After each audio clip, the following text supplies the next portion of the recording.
Wazza, how you going? Patto, so good to be back. I know. I think I've forgotten how to do this. Nah, yeah, I'm all over the place today. Look, Well, it's been a little while, but we're back, and we've got a huge show this week. oh, I'm frothing. So Yeah, much has been going on while without all these races. I know. There's Yeah, it been, hasn't been a quiet couple of weeks. I don't know, there's been plenty of news to keep us occupied. That's it. That's it. Plenty to discuss, plenty to chat about. Should we? And it's one of my favorite years of the favorite weekends of the year, Patto.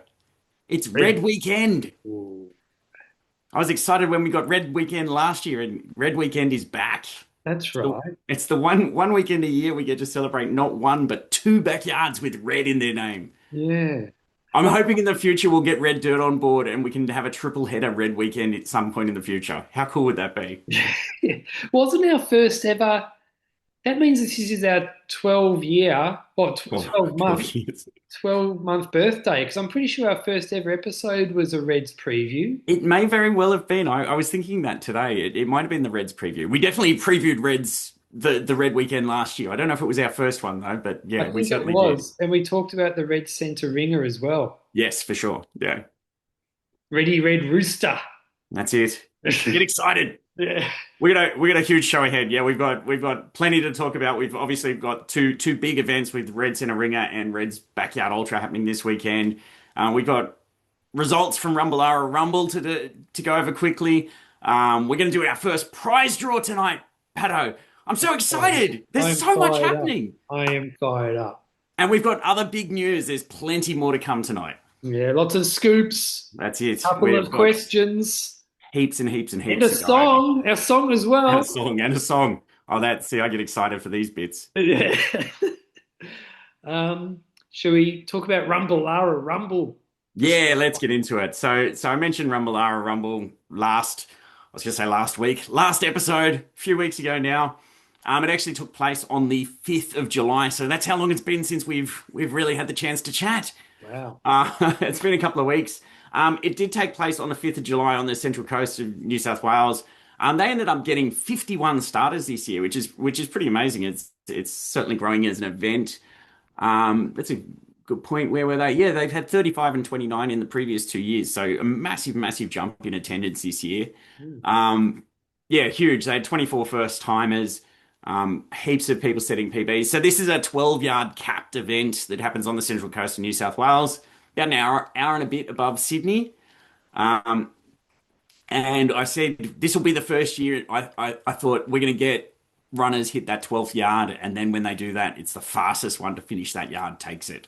Yeah. They actually got four runners complete 12 yards this year. And the fastest across the line was actually someone I'm a big fan of, and that's James Rickett. He's had a couple of good backyards recently at Sydney's Backyard Ultra, and yeah, he's gone out with a pretty decent fast lap to finish off Rumble Rumble and take the win, just ahead of Christopher Stobbs, who is of course also well known in the backyard space. He's running for South Africa in Sat Champs in October. Yeah. Do you know how fast the last I group was? knew you'd ask me that.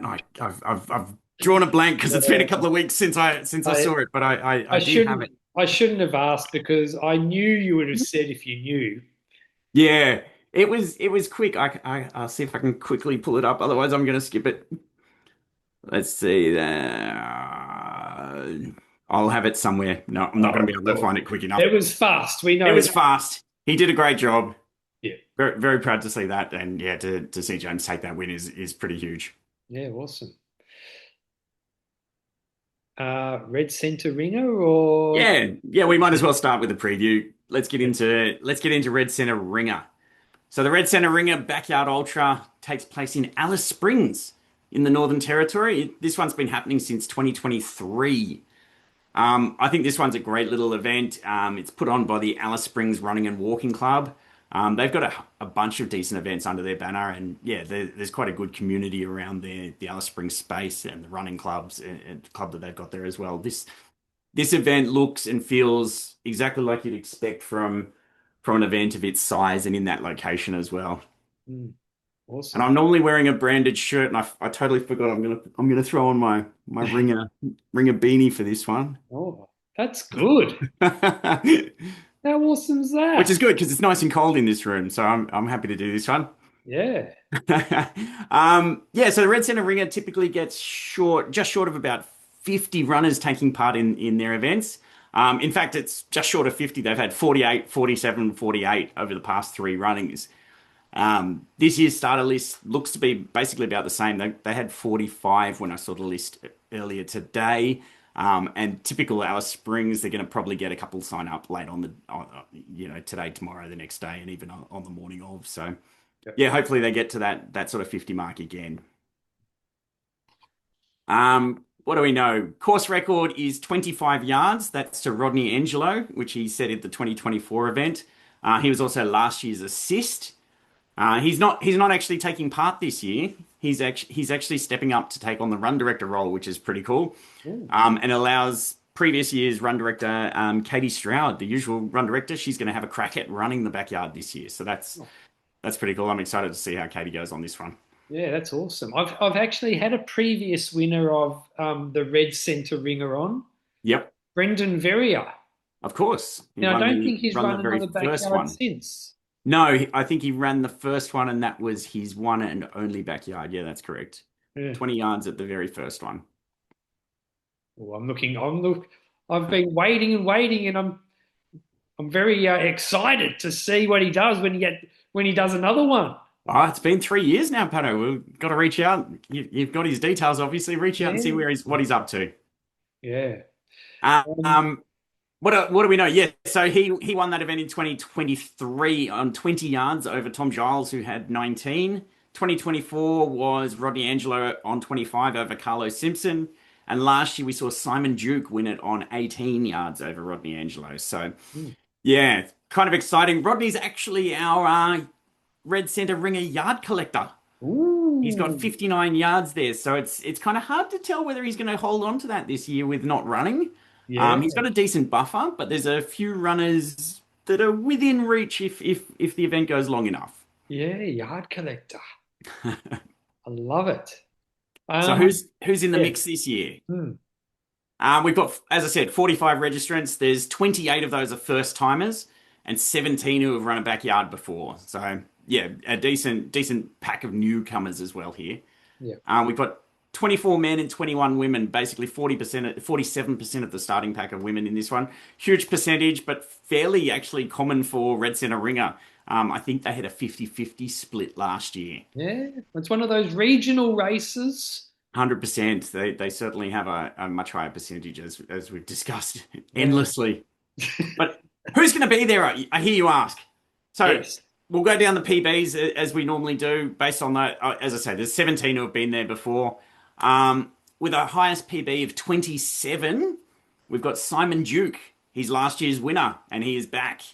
Yeah, he won it on 18 last year.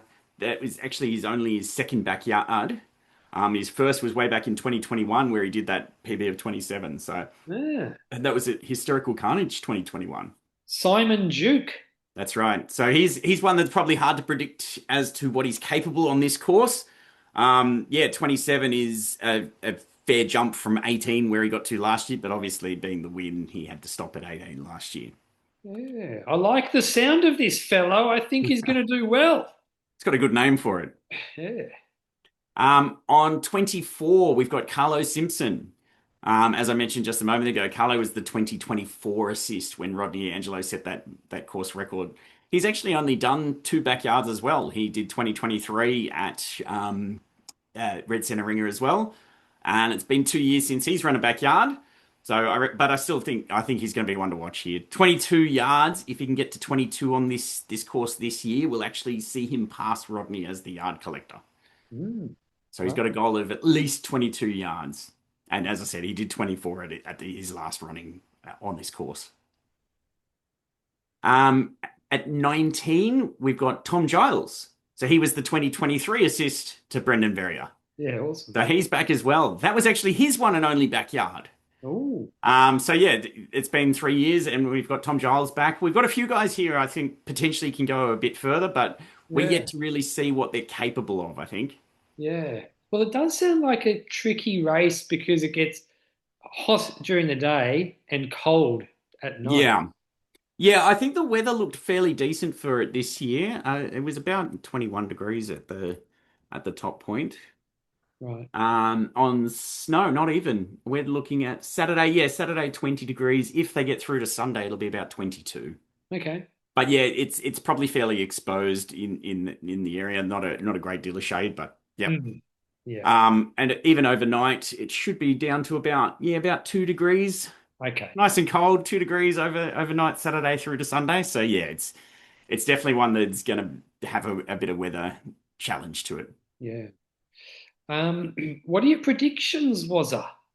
Yeah, couple more shout outs. I'll just mention a couple of other runners. I've got 16 Todd Lakeman. He debuted last year at Red Centre Ringer, and then at 15 we've got Simone Edney. She's one worth mentioning. She's been the last female standing at every single Red Centre Ringer. Oh, wow. Yeah, she's actually attended every single Red Centre Ringer as well, obviously, and that PB of 15 is from 2024. So yeah, if she's got some more yards in her, 23 would also see her pass Rodney Angelo. So big challenge to step up to 23, but we'll see how she goes there. Yeah, cool. We've got Annie Knight at a PB of 11. She ran last in 2024, and at that event, she got an 8-yard PB, so also potential to grow quite big as well. Yep. We've got a heap of other returning Red Centre Ringer runners, most of who have done one or two events. Yeah, quick shout out to a bunch of those returning. Ash Everett on 8, Verity Maris on 8, Nick Mitchell on 8, Toby Van Holstein on 8, Anthony Alexopoulos on 7, Claire Smith on 7, Michael Court 6, Nicole McDonald 6, and Joris van der Heijden on 5.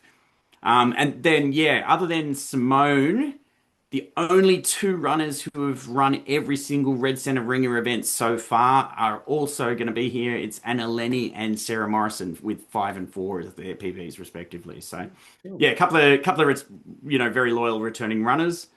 But we've also got a brand new runner coming into it as well that I think is worth mentioning. We spotted in the list, Elizabeth Woodgate, having a go at her first backyard. It might not be a name you recognise.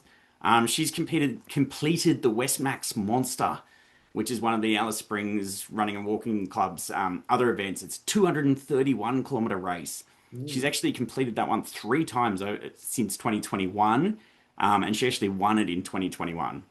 Wow.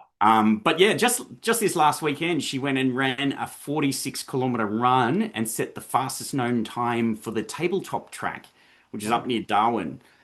So yeah, very, not the sort of taper most people might expect, but yeah, we're very keen to see how she goes in a backyard. Yeah, that's really cool. Yeah.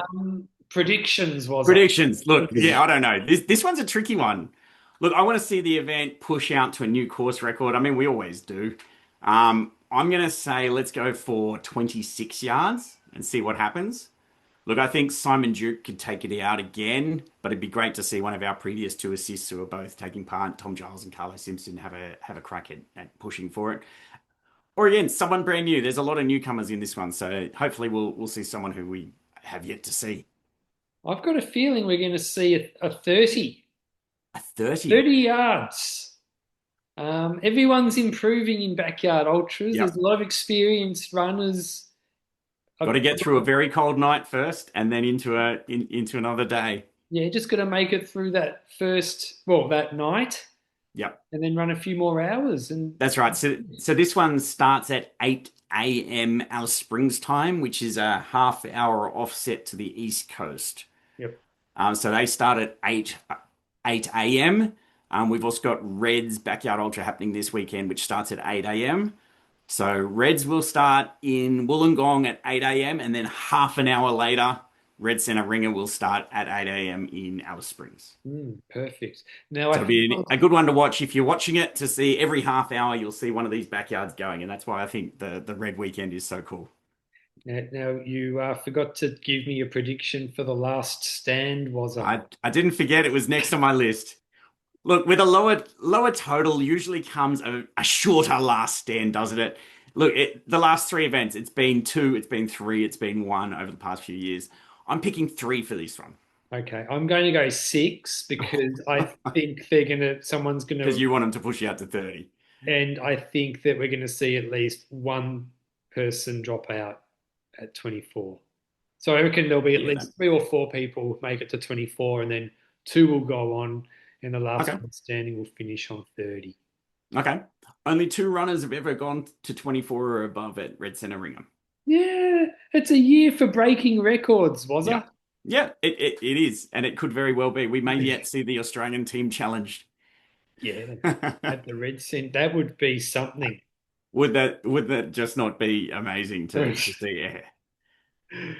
Yeah. That's one of the cool things about it, though, isn't it? Yep. These small races can do that. Yeah, 100%. Yeah. Like, there's no reason why that can't happen. No, not at all. I mean, every single event is on equal standing. That's the beauty of backyards. Hmm.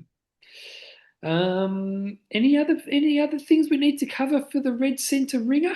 No, that's all I've got for the Red Centre Ringer. Probably the best place to keep track of it during the event will be the Alice Springs Running and Walking Club's Facebook page. I Yeah. think they do tend to get a few updates up throughout the event. I'm not sure that they're hourly updates or anything like that, but they'll get to them when they get that chance. Hmm. Awesome. Well, I'm looking forward to following that race along. Yeah, yeah, it should be good. Hmm. And yeah, as I said to Katie Stroud, who's running in it this year, I said, yeah, I'm running at Reds. She's having a crack at Red Centre Ringer, so virtually we're gonna have a bit of competition to go as well. Yeah. Yeah, it's going to be good. It's going to be very good. Yeah, Um, shall we? Are you frothing to talk about Reds? I What? am. I am. No offense. I'm gonna take the beanie off. I get very warm, even though I'm saying it's cold in this room. Yeah. I do get quite warm in a beanie. Oh yeah. That means it's a good one. It is. It is a very good beanie. Do they It have a looks like brand a good name one. inside them? No, they do not. I can't recall. It's someone's got them made locally, I think. Hmm. They're very cool. I'll just sort of they were a reward prize for runners who did it last year, I think. I don't think they're a regular thing, so yeah. Awesome. Reds. Yes. Red's Backyard Ultra. It's going to be huge. Where is it? There it Yeah. is. This side. Well, yeah, I think it's definitely taken the mantle as probably the most anticipated race in Australia all year. Yes, it's certainly been shaping up to be the event of 2026 for a while now, I think. Mm. Short of satellite champs, obviously, which is going to be a big event. I think as far as Australian events go, and purely Australian events, this is probably the big one for this year. Look, it's got a huge list of entrants. We'll go through them soon enough. It's a silver ticket event, so someone is going to join the Australian team unless we have a draw. But someone will be joining the Australian team. We don't know who it is yet. We don't know how many people there are. Look, there are a lot of people heading to Reds with the goal of securing a seat on their satellite champs team. Not just the Australian team, but globally as well. We've got a few runners who are keen to have a look. We're going to see someone get their via silver ticket. The real question is going to be how long's the event going to go? Mm. Are we going to see some more changes to the team? Yeah, I love it. And let's not forget there's runners traveling from all over Australia Exactly for right. run It, hours. it is lucrative based on who's going to be there, and every time someone puts their hand up and says, "I'm going to be there too," someone else goes, "You know what? I might consider going too." And look, I'm just going to say, I got in early, got my ticket. Everyone's kind of just jumping on board. They know I'm going to be there. No. Let's talk about the Sat Champs team before we jump into Reds. Oh, yeah. So as of right now, in the hot seat for Sat Champs is Brady Nankervis, would you believe it? With his 68 yards at Melbourne. He's currently the bottom place on the Australian team. Um, Worth noting that we did see a post on Instagram, not yesterday, the day before, from Ryan Crawford. I'm not sure if you're fully aware of that. Yeah, I saw it. He has basically said that he will not be running for Sat Champs this year, which is huge news. He's going to be focusing solely on the Hardcore Harriers King of the Hill challenge instead. That's sort of more in the scope of what he's been focused on in the more recent times. And I think, yeah, it's a huge personal commitment for him to hit that event. And as much as it's going to, be hard to have, and we'll miss him from the Australian Satellite Champs team. I think it's for his personal growth. It's going to be a huge thing for him. So yeah, Mm. shame to lose Ryan from the team, but it does mean that everyone now sort of shifts a little bit. And that actually means that Sam Christie's win on 66 at Dead Cow Gully puts him into the team currently. Yeah. But yeah, either way, we've got Sam returning, Jaden McCormick returning, both aiming to go for the Satellite Champs team at Clint Eastwood in 2 weeks' time. So yeah, look, with those two big guns having a crack at the team and both being like a yard short at the moment, runners at Reds probably need to go 68 and beyond to be able to feel even close to safe in their position at the end of this week. Yeah. So it's it's Oh, it's huge. I know everyone who's going there with Yeah. the aim to make the Australian team, they know they've got to go into the 70s. There are a lot of They just runners who know have it. said 72 as their minimum goal. Yeah. Yeah. So everyone in there, they know. Yeah. They It's know the huge. deal. And yeah, it is a huge ask and it is a huge goal, but everyone's looking at it and going, yeah, we can do Yeah. this. So Yeah, that's agreed. that's what makes it so exciting. This is the opportunity of a backyard ultra runner's lifetime. That's Like, it. Yeah. it's not even about making the team. It's about running in a race where you know you've got the opportunity to run further than you've ever run before. Exactly right. Yeah. And And for most runners going in this event, this is the ideal opportunity to do exactly that. yeah, Yeah. like everyone's so excited to break new ground. I'm just excited to run with most of them. Yeah. Forget about breaking new ground. It's just going to be it's just going to be such a huge event just Oh based yeah. on the people that are going to be there. There are Oh some people who I've been dying to meet who are yeah. coming to town. Shall we talk a little? Shall we talk about the history of Reds, and then we'll go through who's running? Yeah, we'll give a little bit more info about Reds itself. So Reds Backyard Ultra is happening in Kembla Grange. It's near Wollongong, about an hour and a half drive south of Sydney. It's been going since 2023, and in that time, it's been steadily growing as well. But it's been a really good one because it's kept the sort of the local community and party event atmosphere. The event is really sort of thrives on. It's a really big community, um, which is really cool. In 2023, they started with 55 runners, and Barry Keane took the win there at 35 yards over Peter Richardson. In 2024, Barry Keane was back. This time he had he had Jonathan Ash, and the two of them withdrew together at 57 yards to double assist the 2024 event. At 57 yards, that was enough to qualify them both for the 2024 Satellite Champs team. Yeah. Jashi obviously took the seat there, and I think Barry had something else on around that time. I can't remember what event it was, but yeah, Yeah, he ran at obviously Sydney's. Sorry. He ran at Sydney's. Yeah, okay, that would have been his event instead of Sat Champs? Yeah, he ran Maybe. at Okay. Sydney's. Yeah. That was when Ross McLean won. Yeah. Yeah. Yeah. So look, they got to 57 in that one. 57 remains the course record. Because in 2025 last year we saw Ezra Dingo. He took out the win on 53 yards over Nachi Fanilla. That was Nachi's PB and also set the women's course record last year at 52 yards. Yeah. So huge results in each of these events. Mm. But yeah, the attendance has been 55, 86, 100. It's been slowly growing. This year we've actually got 139 runners on the registration list, so it's grown by a significant amount. Mm. A big part of that is the fact that it is that silver ticket event, and that there have been so many people who have just reached out saying, "I really want to run at this event." So they've done what they can to make that space available and sort of allow a few extra people in to make the event run. Mm. Of the 139, though, 34 are women and 105 are men. So that's about 24.5% women. Significantly down on the ratio that Reds would normally have. Does this But I Sorry. Is Kembla Grange regional or metro?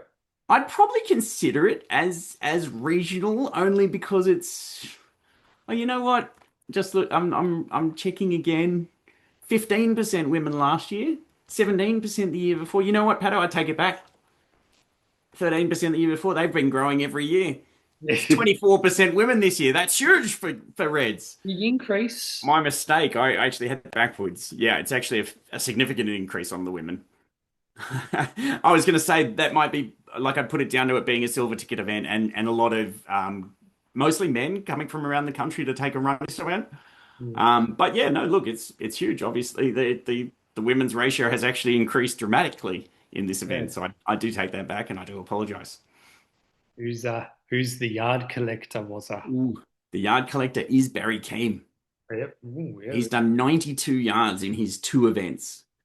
Wow, that's Um, pretty good. yeah, the next closest is Jonathan Ash on 85 from his two events, and then Peter Richardson, who did 85 in the first two events. Yeah, Sorry, 84 in the first two events. yeah, that's huge. Yeah. Wonder what that dude's doing. Like he ran 48 yards and then I don't think he's run one again, has he? He's run two backyards. He did the first two Reds. Yeah. I remember talking to Red about it last year, and I think he had an injury at the time that prevented him from taking part in Reds last year. I don't know what he's up to now, whether or not he's had time to rest, but he's not back in the mix this year, Pat. He'll be back. I've got a feeling one day we'll see him. He'll be back. I think so. Yeah, yeah. He's had a decent run in his backyards. He was 34 on debut, and then he did 50 in 2024. Yeah, that's like pretty impressive. Yeah, Especially yeah, in 24. yeah. Yeah, which was where it went to 57. That was also the year that was it Nikolai Nikolaev did his 48 on debut, Yeah. which was the Aussie record for a debut runner until we saw, I think it was Brady Nankervis at yeah, his massive result. Well, it's been a record-breaking year, was it? It certainly has. It certainly has.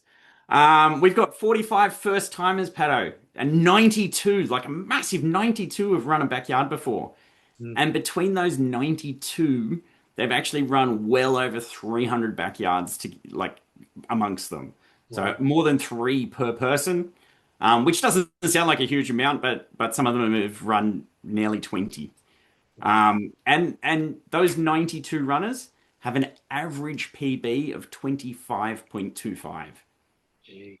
So it is a very It- high end stacked field. It's a creamy field. Creamy field. Okay. So who will be the cream of the crop, I hear you ask? Well, I'm Who's going looking to be forward there to this year? breaking it down, that's for sure. Yeah. So Reds have actually published their starter list up on Facebook yesterday, I believe it was. So it is public knowledge now. There may be one or two little surprises in this mix. But the good thing about that list is that it doesn't mention everyone's PBs, Pato. It doesn't give the history. It's just a list of names. So we've got the juicy cream right here. Yes. All right, we'll work down our PBs as we always do. Starting from number 100. We don't get to say 100 very often, and it's always exciting when we do. Jonathan Ash, Jashy, he's taking the field. Look, he's already secured his spot on the Sat Champs team. I think a big part of what he's coming to Reds to do is to have fun, but it's also looking to see who else he can help to get to the team this weekend. Oh yeah. He, He's he's not going there to play hopscotch. No, he's not. No, he's not. He has, however, indicated that he's not heading into this one with the intent to win. But a couple of interesting stats about Jashi. Reds is actually his home course. He debuted at Reds in 2023 on 28 yards. And in 2024, as I mentioned, he dual assisted with Barry Keem on 57, just over double in a year. And that got him to the Aussie Sat Champs team, where he then went on to do 75. He had to miss Red's backyard last year. I don't know if you remember, it was heavily rained in August last year, and the entire course was underwater for a while. Got postponed to October. It actually took place the weekend before Bigs in October last year. So he did miss Reds last year. But yeah, so that means Jashi's actually never taken home a win Mm. on his home course. He's also not got a silver ticket in his shoebox yet. So yeah, a couple of good reasons that Jashi might have to be one to watch this weekend. Whether he's indicated that he's there for it or not, I think as the weekend or even the week progresses, we may yet see a competitive side come out. Yeah, I tell you what, it would be disappointing. Well, not disappointing, but you'd be a little bit annoyed if you won a silver ticket race and you didn't get the coin. Hmm. Yeah. Well, how do you win it without getting the coin? Well, you're just told. You just put on the website. Sorry? But I'm talking about the physical coin. Yeah. Yeah, If you win the event, you get the coin. That's the deal. yeah, as long as there is a coin. You. Yes, I believe there is a coin on its way. Whether or not they've got it yet, I don't. There have been a couple of silver ticket events around the world that have been missing their silver coins Yeah. due to, let's put it down to mismanagement from the upper echelon of the silver coin distribution channel. But Reds does have a coin on its way, I believe. I don't know if it'll be there by this weekend, but the winner will get a coin, Pato. Yeah. Well, it might arrive while the race is going. It may very well at the rate the event's going to go. Yeah. Okay. After Jersey at 100, we've got an 82. 82, we've got James Blanton, Jimmy B, the Warhorse. Yep. Yeah, look, Jimmy's definitely one of the heavy hitters coming into this event. Again, he's basically securing his spot on the Aussie team. It'd take the entire field of Reds to go beyond 82 for him to be at any risk. Um, but yeah, look, he's one of Australia's best known, highest performing backyarders. But interestingly, again, he's never won an event. Mm. He was the assist to Ryan Crawford at Deadcount 2023. Then he and Ryan double assisted at Clint Eastwood in 2023, where they qualified for bigs. They then did the same in 2024 at the silver ticket event at Clint Eastwood. Um, so neither of them took home a silver ticket, but they both went on to Sat Champs. Look, Jimmy's not yet got a win. He's not yet got a silver ticket. I've heard he's not going all out at this one either. It's more of a good training run for him for Sat Champs because Sat Champs is taking place on this course as well. Yeah.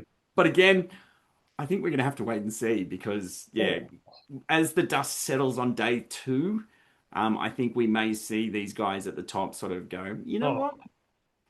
I wouldn't mind having a little victory here.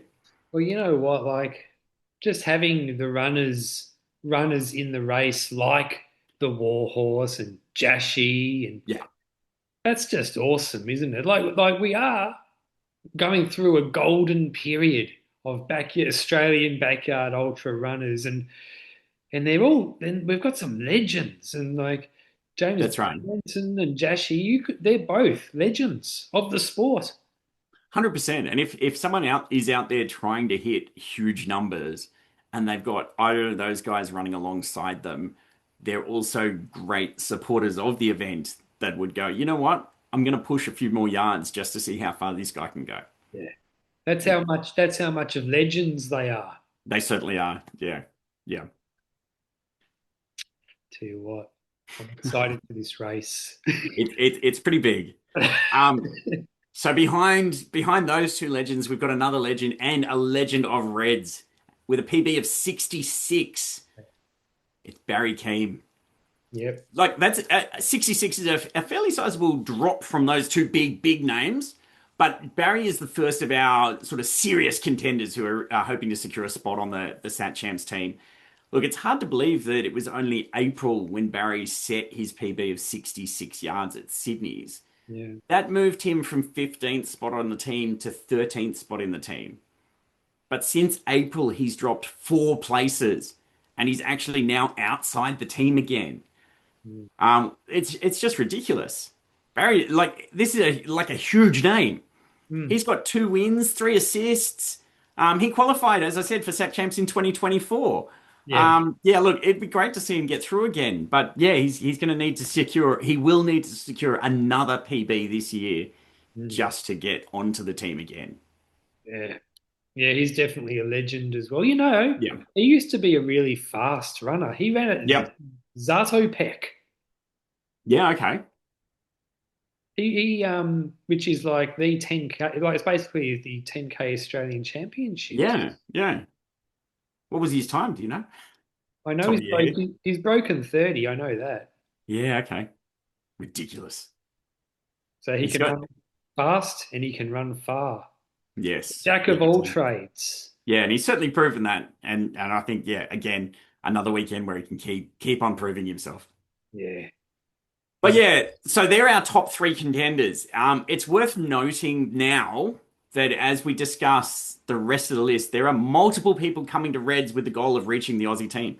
hmm. Baz is just outside the team with his PB of 66, but everyone else on this list is at least 12 yards or more lower with their PBs. So while we can sort of look at this list and go, oh, he's got a chance, or we can talk about how we might see a bunch of changes for the team, it's actually worth noting that for every runner who is trying to achieve that goal, they're going to need to dig so much further than they ever have before. And this is a great opportunity for that. But yeah, other than Jashi and Jimmy B, there's no one at Reds who has ever achieved a result ever anywhere that would put them on the Aussie team now. Which Yeah. is like it's ridiculous that we're saying that, but given just how high quality and what caliber of runners we've got coming into Reds. I think the thing is everyone has seen what other people have done this Yes. year, Yep. like crazy running man with his 74 at Yep. Sydney's, like Brady doing that on debut. Yep. I reckon Brady doing that on day backyard ultra debut would have kicked a few experienced backyard ultra campaigners in the bud and thought, hang on, if this guy can come out and do this 68 on On debut, debut. Yeah. what am I? What I can do it. Like, What have I been doing all these years? yeah, Yeah. Yeah. Yeah. Look. Having said exactly that, I think there is so many good runners and like you say so many opportunities that have presented themselves recently that are going to trigger that little something in everyone, but there's such a great deal of camaraderie between the runners that are taking part in Reds as well. Like well, there's no enemies. There's not going to be any fisticuffs. I'd love to see it though. Look, no, I don't believe anyone is approaching Reds with an attitude of I'm going to get to the Aussie team. I think it's more a case of we are going to get to the Aussie team. We're expecting to see like a huge amount of teamwork at this event. The remaining runners pushing through the second night and beyond. It's not about getting to the Aussie team for me. It's about getting myself and someone else to the Aussie team because I can't do it alone. Yeah, That's the nature of these events. But no one is approaching Reds to do it on their own. yeah, There is a lot of people, and we're going to go through a huge number of them now. yeah, yeah. You've got all these runners. They've got like the best attitudes. Yeah, 100%. And they all talk each other up. They're all talking about what's next and where we're going from here as well, which I love. Yeah. Yeah. So I would love it if there was a bit of a beef. I'm going to start one. I'm going to start one, Patto. Pick a name off the list, and I'm gonna have fisticuffs. Don't pick Jimmy. Pick um, someone small. who's next? Hang on, Jashi, I'm coming for you. All right, let's go through some names. At 54, Ezra Dingo. Look now, as I said, there's a couple of runners in this list who they actually haven't gone to the numbers required to get to the Aussie team yet, but they've certainly proven themselves capable. Ezra is a perfect example of that. His last three backyards, he's won them all. And those were on 54 at Sydney's, 53 at Reds, and 51 at I'm Still Standing. Every single one of those, he looked like he had plenty more to give. Yeah, But the nature of backyards meant the winner can only do one more than the assist, Pato. So yeah, look, Ezra's yet to hit that upper limit. I don't know what it is, But I think we've got a good opportunity to find out this weekend. We may not. It'll depend on his assist. He's definitely one of those dudes who's looking forward to just what we were talking about before, like Yeah, breaking new ground. Like he knows this is he will run a huge PB, and he'll be able to really see how far he can go. 100%. Yeah. Yeah, look, the main question is going to be how far can he go? Who else is going to go along there with him? Look, I think there's going to be a few people that are going to push. But yeah, like had he been at any other event, Brady ran to 68. If Ezra was running in that event, he probably could have gone that far as well. Hmm. But we've yet to see him go beyond 54, where he's cracked that 53 times in his last three runs, won them all. I reckon he's got a lot more in him. Yeah. Your uh, picture has frozen, but I can see Uh-oh. you again now. It's all right. I can see you again now. I could hear you, so that's the main thing. um, yeah, Ezra Dingo. He's definitely he's definitely a runner. I'm excited Yeah, to see. I think yeah, everyone who follows backyards even a little bit is looking forward to seeing what Ezra Dingo can do. that's right. And he's one of many. Oh yeah. So at 53, just behind him, John Berry. Ooh. John was Ezra's assist at Sydney's. That's where he did his 53 yards. Yeah, I was there for that one. That John looked fantastic up until basically his final yard. And then yeah, he was basically done at that point. But yeah, he was also the winner at I'm Still Standing in 2024 at 36 yards. The assist to Mitch McInnes last year at I'm Still Standing on 39 yards. But yeah, he would have been back at I'm Still Standing earlier this year, which I think would have been huge to see him go up against Ezra again, but he had to pull out due to injury. Look, he's well and truly recovered now. He's been training hard. He's looking great. He's aiming, yeah, he's another that's just aiming huge for this event. I'm really keen to just see how far he can push himself as well. So Yeah, yeah. I yeah, like following him on social media. for sure, for sure. He's yeah, He puts out some good stuff. definitely does. Yeah, Yeah. And I met him and I'm still standing. He was there yeah, and that's right. we had a good chin wag actually.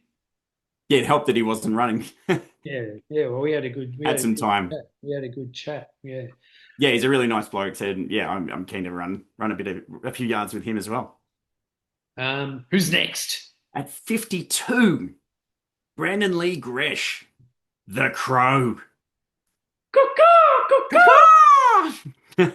Look, I'm so bloody keen to meet the Crow in person this weekend. This will be my first chance. Mm, This will actually be his ninth backyard, Patto. yeah, He's wow. never done less than 30, would you believe it? And he's gone beyond 50 twice now. Yeah. And that includes his most recent outing at Melbourne, where he was, yeah, we saw that, he's able to just push himself. He was the assistant MVP last year. Look, he's definitely got the dedication to push himself to his absolute limits. And so much so that I know that the event medics have actually been specifically briefed to keep an eye out for him later in the event because he's not stopping until something stops him. whether that's going down on course or not, we will find out. But I'm so bloody keen to see what the Crow can do. Oh yeah. Yeah. He has the X factor. That's it. And I'm gonna make it a rule. I am not going to message him late in the event because Ooh. I've done that in his last two big results and completely bad timing on my part. But within a yard, he has been done Ooh. of me messaging him, and I don't want to jinx him again. Uh, um, who's next? At 51, we're not going down far. We got Daryl Tollett. Oh yeah. Speaking of gents who just go until they can't, this will be Big Daz's eighth backyard as well. He's gone beyond 50 twice as well. And that includes his most recent outing at Sydney's in April, where we actually did send him home in an ambulance Mm. after his body shut down, just trying to overcome the pain that he was ignoring in his leg. Look, he's an absolute legend. Again, he's recovered from his injuries. He's looking to go huge at Reds. He was at Reds last year. He had a flu in that one as well, so he wasn't able to go as big as he wanted there, where he was aiming to go huge. I think this is going to be his opportunity, and he's got certainly a lot of people around him who are going to help him get there. Yeah, well, if there's one runner in this race who dreams of making that Australian team, Yeah, it's Daryl. 100%, 100%. And keep an eye out for yard 10. The Mind Over Miles shirts will be out and about. Ooh, That's obviously Daryl's run club as well.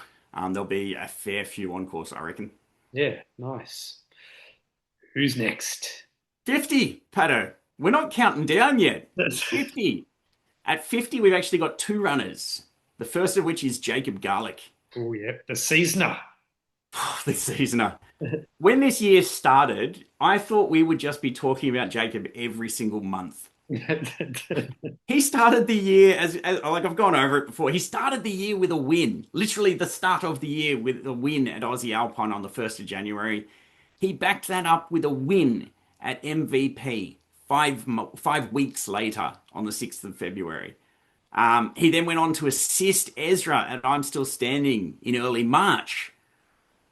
And then he went on to another win at Two Rivers in April. And it was just win, win, assist, win. And of all the people to assist to, it was Ezra, of course. But yeah, he's had a massive, massive start to the year. He's had a hiatus since then. Actually, for the same reason that Ezra pretty much has since his last major run. They've both had new bubs. Welcome to their families. Yeah, look, Jacob is now back up and running and really raring to go. I think he's going to go huge at this one as well. Yeah, I'm looking forward Yeah. to watching him, seeing what he can do. I know for sure he can do well over 50 yards. I wonder who's crewing for him because he has been known to go long periods of his races without any crew. That's right. I can only assume he's crewing himself. But I would hope that he's got someone on board for later in the event at least. Oh, Yeah. he would. He would. I certainly hope so.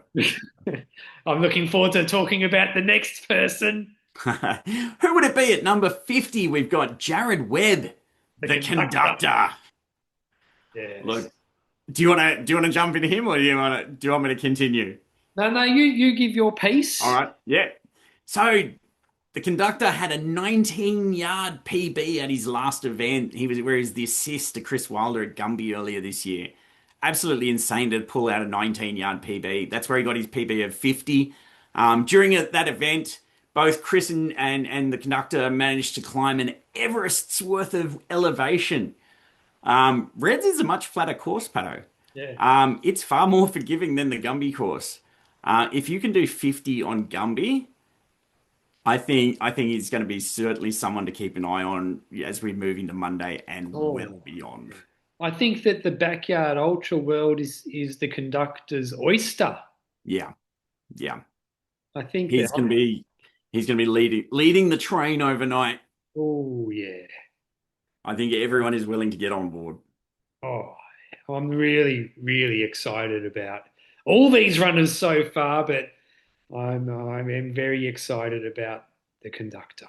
Definitely, definitely. After that run at Gumby, I just couldn't believe it because he'd run a lot of backyards and he was always doing between 24 and 30 around. Yeah. And then out of nowhere, he runs one of the what would be one of the highest rated backyard ultra runs of all time. Oh, for sure. Yeah, yeah. And there would only be, I think we said, a very, very small handful that would have done an Everest worth of elevation in one of those events. I think post that event, we sort of took a little bit more of a calculative look at it. And I think we said probably there'd be the handful who have gone well beyond 100 yards on courses like Dead Cow or Biggs, where they've done literally double the distance in order to get that elevation under their belts as well. But yeah, to do it in 50 yards is huge. Oh. Yeah. Who's next? At 49, we're only dropping 1 yard at a time with these PBs, Pato. 49, we've got Jason Rantle. Oh, the The stalwart. stalwart. Yeah. Look, he's done 4 backyards, 36, 37, 49, 45. His PB of 49 is from his assist to Colin Malden at Hurdy's earlier this year. Yeah. He then backed up with that 45 at Melbourne only like a month and a bit later.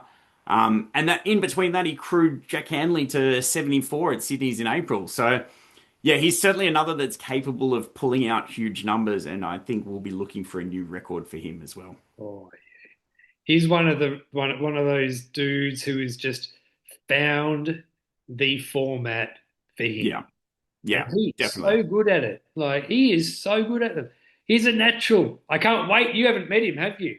Oh, I met him at Sydney's when he was crewing for Oh, Jack. Yeah, yeah, we had a little chat there, and I actually told him to reach out to Red and get his name on the list. So ooh. yeah, whether or not it was due to me giving him that push or not, I'm gonna take credit for it. But yeah, I was so excited when I spoke to Red a couple of days later, and she was like, "Yeah, yeah, I spoke to Jason because she met him at Sydney's as well." So Yeah, awesome. yeah, Who's next? we're gonna drop another single yard at 48 with Michael Sheikey. Ooh, Yeah, Michael is an man. absolute legend in the backyard space. He's one of the nicest guys you will ever get the chance to run with. And you'll get plenty of chances if you're able to hold on to him. Yeah, his PB of 48 is from Sydney's in September last year. He also did 45 at Sydney's in April this year. So he's had a couple of massive results. Yeah, he's just one of several runners who have set their sights on pushing well into that third day. Yeah, 100%. his PB of 48. I know he got a little bit of grief for quitting on that 48 milestone, but he's certainly someone who's got potential to go 50 and beyond. He's certainly targeting 70 and beyond. You know what? I'm really looking forward to seeing him run. Yes, for sure. Yeah. Who are we talking about again? Oh, Michael Sheikey, that's right. I Yeah, don't know. he is. Sticky tape man. Yeah, he's such a good dude. You know that Oliver Sheikey is running at the longest mile in a couple of weeks, and That's right. He certainly Michael is. Sheikey's coming down. So I'm looking forward to Yes. catching up with him. Yes. Yeah. Yeah. Both of them. So Michael actually was going to be running at Coffs Harbour this year, and he stepped aside after 4 yards to crew Ollie to his win at Coffs Harbour. And Ollie is crewing Michael at Reds this year. Ollie ran at Reds last year with Michael crewing him. So between the two of the Sheikies, they just work together really well as a team as well. And look, they're pulling big numbers, they're pulling victories, they're just doing amazing things. Yeah, how good's that? Like just knowing that Yeah, you've got crew yeah, built in. built in. I bloody fathered you. Yeah, You'll crew me. I can only imagine that's the how it goes. yeah. Yeah. Who's next? 48 again. Margie Hadley. Oh, yeah. So Another Margie's kind of legend. sorry. Another legend. Yes, 100%. She's kind of flown under the radar a bit in terms of taking part in this event. There wasn't a huge announcement like there has been for other runners. Um, I don't think that's for any main reason other than just she's taking her approach to this event fairly seriously. She's our top ranked female going into this one. In fact, she's actually equal third ranked in the country. So yeah, Margie's a huge name to have at this event. This will actually be her 20th backyard ultra start. Wow. 20th. That PB of 48, that's only from Melbourne earlier this year. She's also one of many backyard winners on this list. She's got wins at Wild Dog 2024, Hysterical Carnage 2023, Birdies 2023. She did 47 at Sat Champs in 2022. Look, she's a huge contender for this event. She got a lot of support around her. She could go a very, very long way at this one. Yeah, 100%. Najiska Mays is going up there to crew for her. Oh, is she really? I did not know that. That's exciting. I saw she's one of many that's been announced for Melbourne next year as well, Yeah. Magiska. Oh, yeah. That Huge. Melbourne's going to Huge. go off. Yes. I tell you what, the Trojan that I'm working on, Yes. I've started and it's starting to take shape. Oh, I'm excited. This is your next foray into the backyard doco space. Yeah, this one's something else. This one is something special. I'm very much looking forward to it. From what I've seen and heard thus far, it is going to be hands down, I believe, the doco of the year. It's gonna Just be, you just got to get it done, Patto. yeah. Well, now I'm in the mode. It's gonna get done within the Yep, month, I reckon. Hopefully. that's the way. All right, next on the list, slight PB drop here. We're going to 43. And it's funny that we just mentioned Margie because we've got Tim Moffat. Tim actually crewed Margie at Costa Cosia in November last year. And they're both lining up at the start list for this year's Costa Cosia as well. So that's pretty Yeah, huge names and news there as well. yeah, Um, Tim's PB of 43 is from Hurdy's earlier this year. He's also the winner of Hurdy's. I'm not sure if you're aware of that. He won Hurdy's last year on 38 yards. yeah. It's actually the most efficient of all of the Hurdy's wins. Mm. Uh, Um, this will and actually be Tim's eighth backyard, but he's first in New South Wales, where he lives. yeah, that's what I was Um, going to say. He travels far and wide to run it. He's done Wild Dog, No Time to Die, Birdies and Birdies, birdies, dead Birdie, cow. Dead Yeah, Cow Gully. yeah. Look, I'm a huge fan of Tim. I'm Yeah. actually looking forward to be able to get to see him run. Not Oh, like I've never seen him run in a backyard because he doesn't run locally. yeah. But yeah, look, I'm excited. I'm going to get the opportunity to see him run, do a few yards in his dust, and just see how far he can go at this one. He's he's really good to talk backyards too. Yeah, yeah, and super enjoyable to run and walk with as well. I helped pace him at UTA Miler this year, and it was just the whole time was just He's good got times, a good fun. he's got a He's good sense of humor. Yes, he's got the best strategy in one of these things. Whoever has the most fun wins, and it's hands down, it's going to be Tim. Unless there's another guy who might turn up. I've heard rumors that he could be at the event. I'm not sure if you've heard of Terry Muffins. If he's there, then I don't know what's going to happen. We may actually see fisticuffs. Ooh. That could be exciting. Who's next? Behind Tim on 43, we've got 42. Mitch McInnes. Yet Oh, another backyard ultra winner. Mitch won I'm Still Standing last year on 40 yards over John Berry, as we mentioned before. He returned earlier this year to push out his PB to 42. Look, he works well with heaps of other runners. He's a run coach himself. He's going into this one knowing exactly what he needs to do to produce a big result. yeah. And he got injured at I'm Still Standing, so he dropped early. Yeah, early. And he's got that indicator. He's a fast runner. He can Yes, he is. Yeah. like say usually fast runners like him do well at Yeah. backyard ultras. He's also got a very rigid or structured strategy to the backyard. He's a 3 minute run, 2 minute walk runner, and fairly consistently does that as well. Yeah. So this will be a perfect course for that type of strategy, won't it? I think so. Yeah. Yeah. Yeah. Who's next? Okay, at 41, only another 1 yard drop. We've got 41, Sam Wright. Ooh. So Sam's done 3 backyards in the last year. He's had massive PB improvements at each one. His 41 yards at Sydney's was a 9 yard PB. He also runs under the UK flag.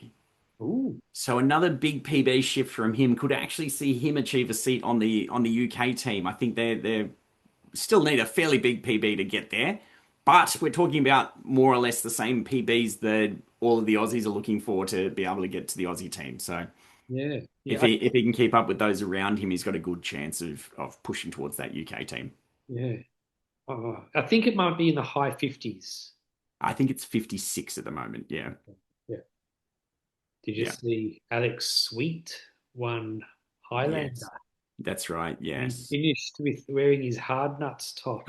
Yes, I did see that. Oh, that made not only my day, I was thrilled. Oh, for sure. Yeah. Oh, thanks, Alex. That's it. That's Oh, it. mate, Shout that out to was Alex Sweet. Absolute legend. yeah, Right now, the bottom of the UK team is Charlie Stewart on 54 yards. So right. you'd need 55 to get there. Yeah. Which, as I said, he's got a current PB of 41. So 14 yards would get him there. more or less the same gap that Ezra's looking at to get onto the Aussie team. Mm, So certainly achievable with the runners around him. It's just sure, going to be a case of whether or not he can get there. for sure. I'm looking Throwing it out forward there to just in case he was not trying. Now he has to. that. That's yeah. There's lots of good runners. That's right. Very Now, exciting. at 40 yards, we've got Paul Pratt. Oh. I love how I can just drop the names and you're just like, oh, yes. Look, Paul's another huge name. He's been slowly pushing his PB up over the years. This will be his 11th backyard, and that PB was actually he was the assist to Jacob Garlick at MVP earlier this year in February. So, yeah, again, we've got all the winners and all the assists from all the other events that have happened this year at finding themselves together at last at Reds. So it's going to be a huge event. Yeah. Oh, yeah. I would love for him to run a huge race. I was blown away by his run at MVP earlier this year. I Yeah, was absolutely blown away because whenever I've run in races with him, um, him and I usually finish fairly close. yeah, yeah. And then he kicked my ass. But yeah, so he's an inspirational dude. I love seeing that. Someone who just goes up a level and levels up and Yeah. gives me inspiration.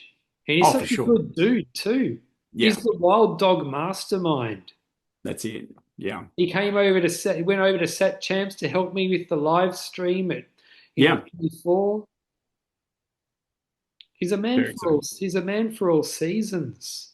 Oh, definitely. Yeah, yeah. I love Next, Paul Pratt. next on our list is another one who is just achieving goals after goals at the moment. 35, we've got Lee Warren. Ooh, Lee has been pushing his PB up in every single backyard he's done. He did 20 on debut in 2024 at I'm Still Standing, and then he's gone 23, 25. At Sydney's in April earlier this year, he went to 35.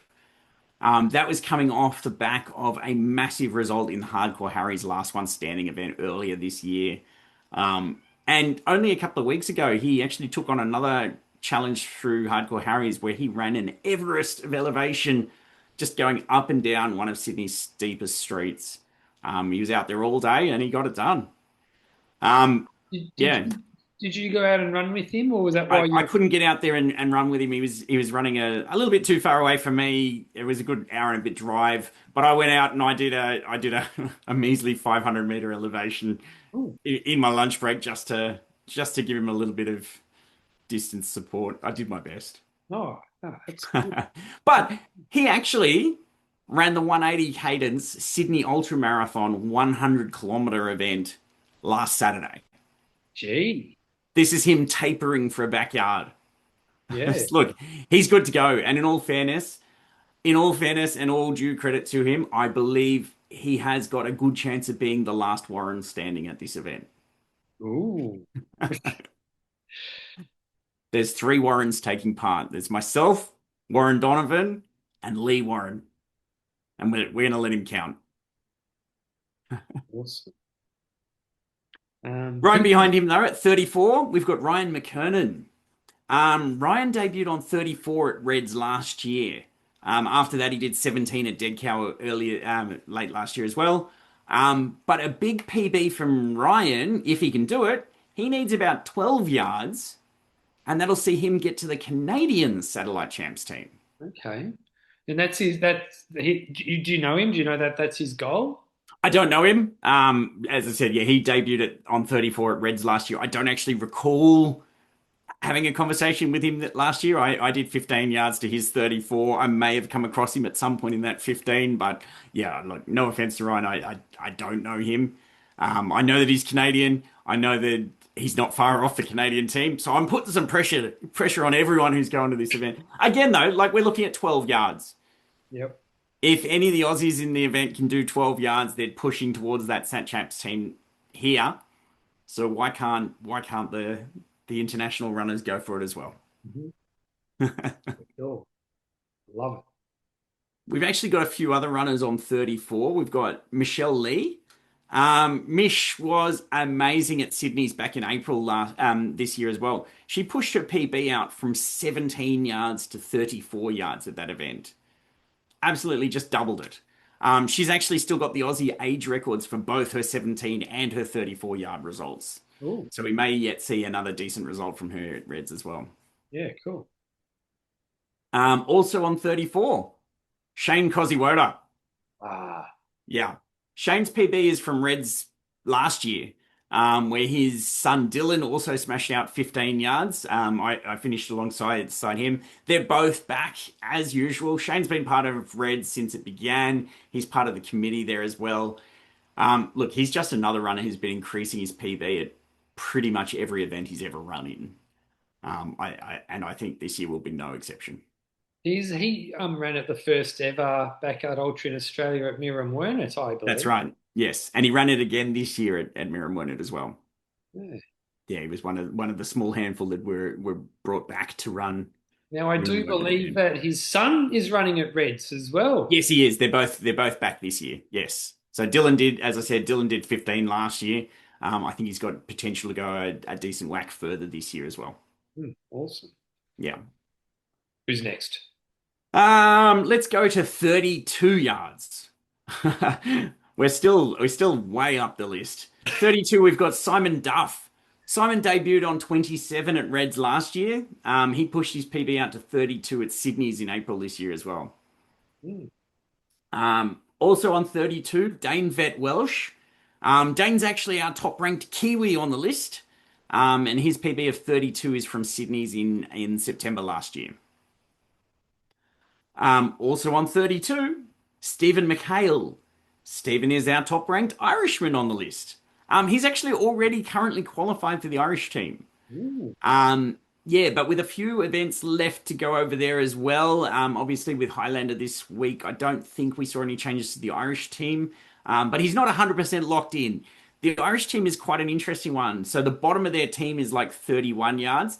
And then it goes 31, 32, 32, 32, 33, 33. It's like they're all spaced between sort of 31 to 35, 36. So Yeah, yeah, it's kind of a risky position, but he's relatively safe. But a yard or two PB here at Reds from that PB that he got at Dead Cow in May would certainly push him way up the list. sure. 31, Chantel Smith. So she's our second highest ranked female runner. She's new to the backyard scene. She only debuted in Sydney earlier this year where she did 31 yards. Yeah, Reds is an arguably easier course. So I think, yeah, 31, she's got fairly good potential to go beyond that as well. yeah, awesome. It's a good space, isn't it, between Sydney's and Reds? Like, there's a Yeah, perfect amount of time to run a big race at Sydney's, recover. yeah, it's a good 3 month gap. Yeah, Perfect, yeah, perfect. yeah. And people like Jimmy B obviously ran Sydney's as well. He's back for this, so yeah, there's quite a few who ran at Sydney's who will be here as well. Yep. Also on 31, Michael Bilbo. Ooh, Officially, Michael is not the Reds yard collector. That honor, as we said, goes to Barry Keem on 92 yards. But I don't think there's anyone else who would come close to running the number of yards that Michael has done on this course in his training. right. So Look, he's run here all 3 times the Red's been held. His PB of 31 is from last year. But I think he trains probably a good 100 yards on this course a week. So he would be the local legend on Strava. Oh, I'd say so, yeah. Yeah, I haven't actually checked, but yeah, I'd say he certainly would be. Yeah, he gave us the rundown of the course last year on the Friday, and yeah, you could tell he knew it back to front. He'd be like, "Watch out for the tree root here as you go around this corner. This tree here is a good indicator for when you should, run or walk." And like he knew the back of the whole course like the back of his hand, like Yeah, wow. probably better than he knows the back of his own hand. Yeah. Sticking to 31, we've got Clayton Talbot, Oh, yeah. the godfather of the Backyard Ultra Run Club. Last weekend was actually Burke's second anniversary, and yeah, the outreach of support and the love around this run club has sort of proven why Clayton is a much loved member of the Backyard Ultra community. This will actually be his 10th backyard Mm. and his fourth Reds. Yeah, his PB of 31 is from I'm Still Standing last year. Yeah, I expect big things from Clayton here. Keep an eye out as well, of course, for yard 4 at Reds. Expect to see a massive, like an absolute massive number of backyard ultra run club shirts on course. I think we're That looking will at, look unreal.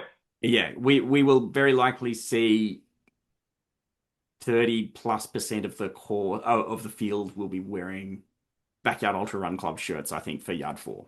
Yeah, wow. Yeah. That was, Absolutely insane. But ignoring that side of it, I think Clayton's got a lot of potential as well. I'm definitely keen and excited to see how far he goes. yeah, yeah. Me too. What do we got? We got a lot of names still to go, Pato. 30, we've got Hamish Simpson. This is Hamish's fourth Reds as well. Look, he's gone from 15 to 18 to 30 last year. Keen to see what another PB increase he can pull out this time around as well. Couple more on 30. Danielle Klingberg. Again, yeah, Danielle's run 5 backyards. She's increased her PB at each and every single one of them, everywhere from 3 to 6 yards at each and every one. So yeah, another potential for a huge PB here as well. 30, we've got Louis Minette. This is Louis's 8th backyard. Look, there's a lot of experienced runners at this one. Yeah, his PB of 30 is from last year's I'm Still Standing event. So yeah, he's another that's certainly got a lot more to prove, I think, as well, Louis. He's a fast guy too. Ooh. 26. So a little bit of a drop. 26, Daniel Stratton. He's actually the highest ranked of the 6 Daniels that will be taking part at the event this weekend. His one and only backyard was actually Reds 2024, which is where he debuted on 26. Ooh. Yeah, Always impressive to debut, break the 24. that's right, for sure. Also on 26, Phil Mackay. Phil debuted on 24 at Reds last year. He then pushed his PB to 26 at the Massive Sydney's event in April this year as well. So he's another returning from Sydney April. Another on 26, we've got Adam Kairan. Adam debuted back in 2024 at Garden City Backyard Ultra, all the way up in Toowoomba. He set that PB of 26 at that one. He's an interesting one because since then he's been working his way south. He's done backyards at Clint Eastwood near Brisbane. He did I'm Still Standing near Sydney, and now he's doing Reds down in Wollongong. He's working his way down the east coast. Yeah, awesome. At 25, we've got Sam Hornby. Sam debuted at Reds in 2023. She's been steadily pushing that PB since then as well. That PB of 25 was from Wild Dog last year, where she was actually 4th overall and had the last female standing from that event. That was Yeah, a huge run. it certainly That was. was a Yeah. tough race. The conductor did 24. Yeah. Yeah. That race was a tough one. The stalwart was there. Barry Keem was there. Yep. Yeah. Barry won that one. Yes. Yeah. Yeah. Yeah. Margie Big. was there. She did. She didn't. She won the year before, but she ran this year too. Yeah. Yeah, Yeah. Wild Dog. That Wild Dog course that just hardens you up. Yeah. Yeah. Jack Mays ran it as well. Obviously, he Oh, was third. He was third place overall. yeah. Yeah. We saw, yes, a bunch of other good names. Yeah. Yeah. A lot of people in that 24 range. Yeah. Mm. So David Patterson did a 19 that time. Yeah. 19, Patto. That's a good number. I still remember coming in. It must have been about. It wasn't even late in the race. It must have been around loop 9 or 10, but it was cold already. It was dark, and I just remember being in that marquee, and there was the Crow, there was the Dubinator, and there was Rose, and I remember Oh, I was just coughing my lungs out. I remember the way they looked at me. I could tell they were thinking, "Patto's stuffed," yeah. and I didn't last too much longer. It But yeah, happens. no, it was a good one. Yeah. Yeah. And I Uh, remember when I finished, there was ice everywhere. yeah. You know who else ran in that race? Probably. The mighty Merlin. Oh, of course he did. Yeah, yeah, yeah. Where did he get to? Yeah, he did. He 14 yards. Yeah. Bad Same taste. as Najiska Mace. Yeah. Yeah. Oh, that race, it just produces legends. Yeah, The yeah. legend producer. Oh, for sure. Yeah. Barry Thomas was there. Oh, yeah. Stephen DeFibris, Oh, yeah. yeah, I think a lot of legends. Stephen O'Connell's run it too. Yep. Shall we get back to Reds? Yeah, let's go.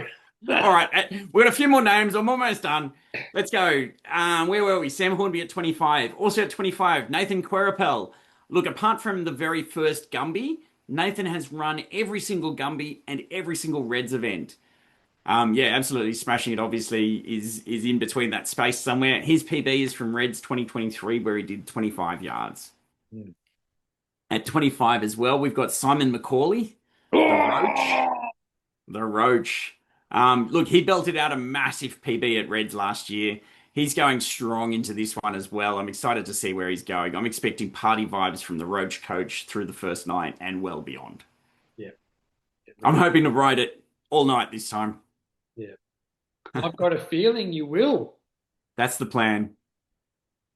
That's the plan because I don't think if I dedicate half a lap to everyone I want to talk to, I'm not going to have enough yards. I'm Yeah, just going to have to keep going. yeah,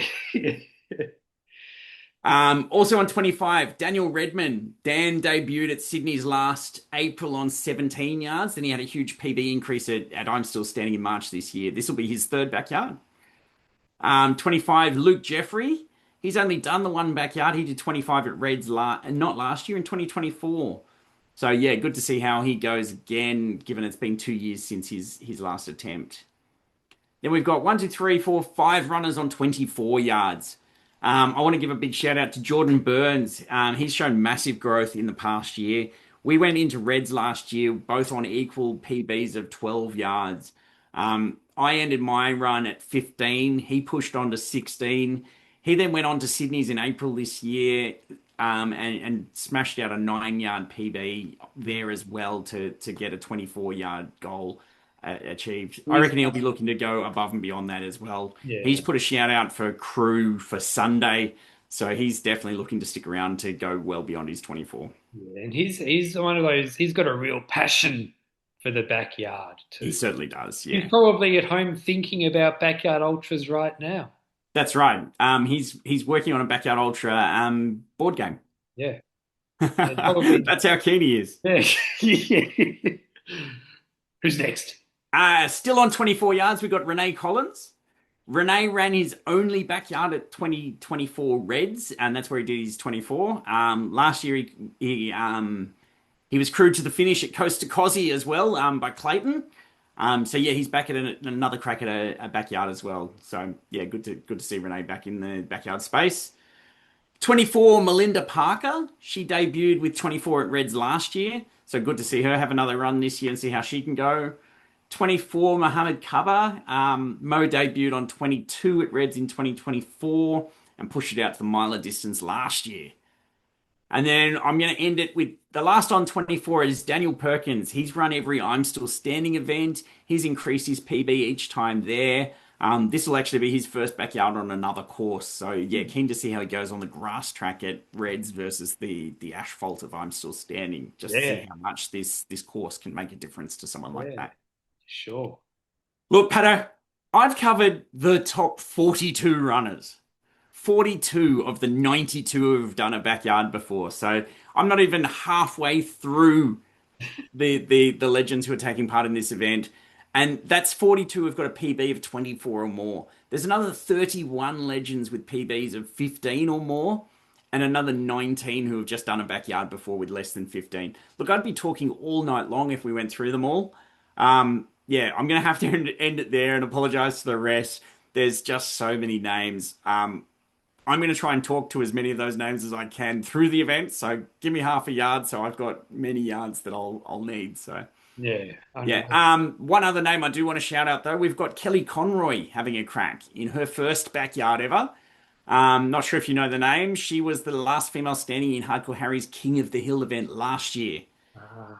She did 31 laps on King of the Hill last year, so this will be her first proper backyard distance event. What are your But predictions, if you Wazza? can do 31 at King of the Hill, then I think in a backyard you're gonna smash Oh, it. yeah, for sure. Uh, Predictions, Pato. How on earth are we meant to be able to predict these things? Look, there's a whole heap of runners at this event who've said they're targeting 72 and above. Only two runners who have started have actually gone that distance before. Both are indicating that they're not planning on going beyond that or not going all out. And they don't need to either, to be honest. So I don't know. Look, we've got a bunch of international runners looking to hit their country's teams. Look, across the board, every single runner's looking for like 12, 15 or more yards to hit a PB goal. How often does that happen in a huge event? I don't know. Look, I'm going to put it out there. 75 yards. We're going to see five runners hit 70 yards, I reckon. And then I reckon it's probably going to wind up fairly quickly within a few yards of hitting that 70. Um, that means we might see three new runners on the Aussie team, including the silver ticket winner, assuming it's not Jimmy or Jashi. But even if one of them wins it, then it pushes someone else up the team. So maybe, look, I'd love to see more, but I think realistically, 75 is a bit of a stretch.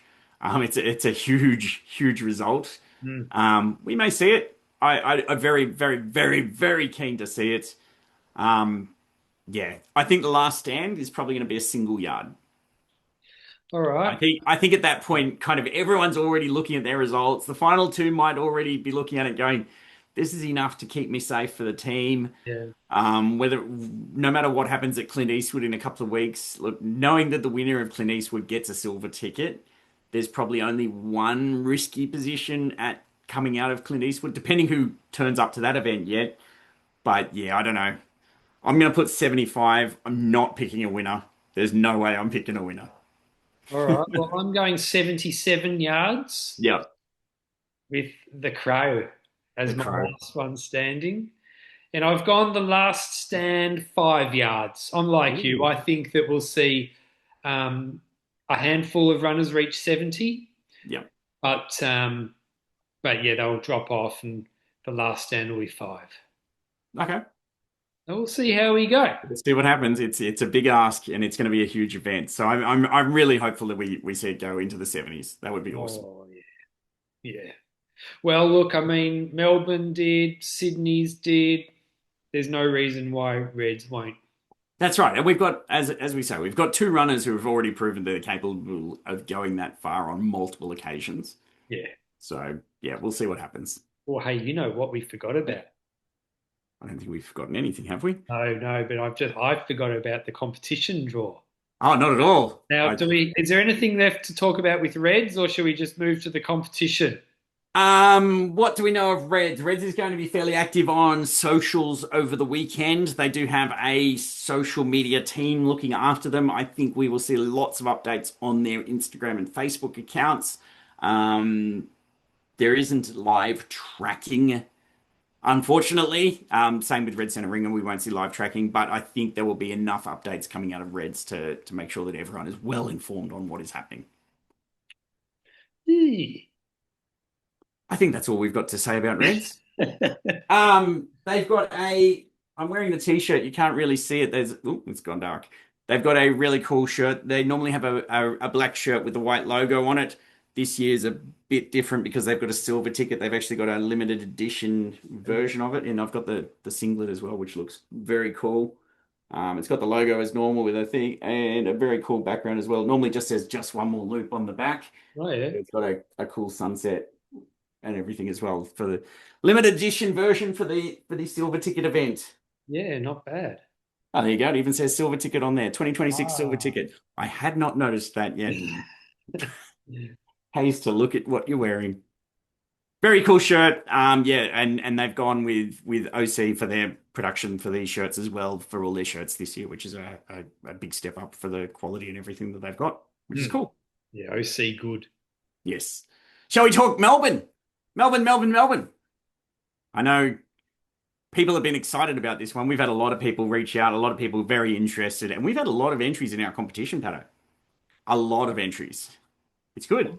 I'm not surprised. It's a, And it's a we've got the first draw.